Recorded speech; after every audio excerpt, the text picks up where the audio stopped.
আচ্ছা, এটা হলো একটা ভ্যারিয়াকের সাথে মানে সার্কিট অনুযায়ী ভ্যারিয়াকের সাথে অ্যামিটারটা সিরিজ কানেকশন, আর এটার সাথেও আবার এই যে রেজিস্টার যেটা এটা সিরিজ কানেকশন, তারপর শেষে রেজিস্টারের সাথে ভোল্টমিটারটা প্যারালাল কানেকশন যাবে। জি ঠিক আছে, তাহলে আমরা ফার্স্টে কানেক্ট করি।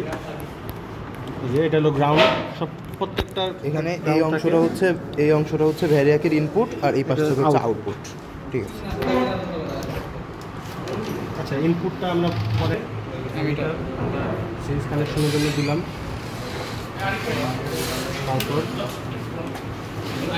এর সাথে আমরা কারেক্ট সাইড কোনটা জানি এটা কারেক্ট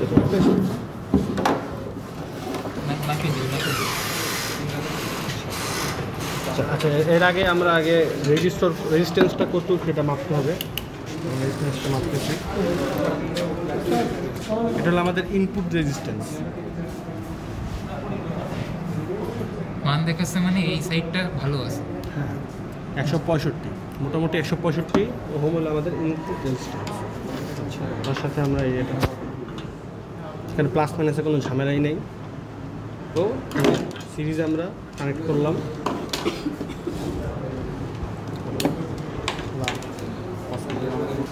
আচ্ছা, এখানে ভ্যারিয়াকের আউটপুট থেকে একটা তার সরাসরি গেছে রেজিস্ট্যান্সে, ঠিক আছে, আর একটা তার এই তারটা গেছে অ্যামিটারে, এই যে অ্যামিটারে গ্রাউন্ডে। এতে কি হয়েছে, এতে অ্যামিটার, রেজিস্ট্যান্স এবং ভ্যারিয়াক তিনটাই শ্রেণীতে আছে।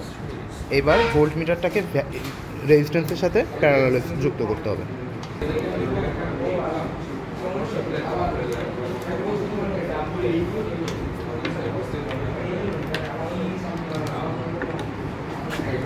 আচ্ছা, এখন এই যে ভোল্ট মিটারের গ্রাউন্ডের সাথে একটা প্রান্ত রেজিস্টারের সাথে যুক্ত করা হয়েছে এবং 15 ভোল্ট মিটারে আরেকটা রেজিস্টারের সাথে যুক্ত করা হয়েছে।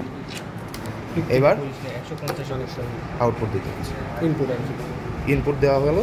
এখানে 15-এর জায়গায় 150 নিয়ে কাজ করতে হবে, কারণ আমাদের ভ্যালুগুলো বড় বড় ভ্যালু দিচ্ছে।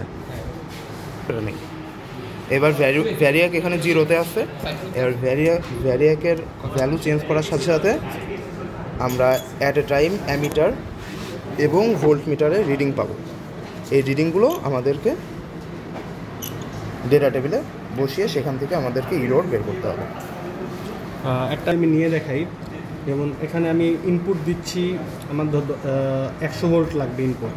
এই যে এখানে মান দেখাচ্ছে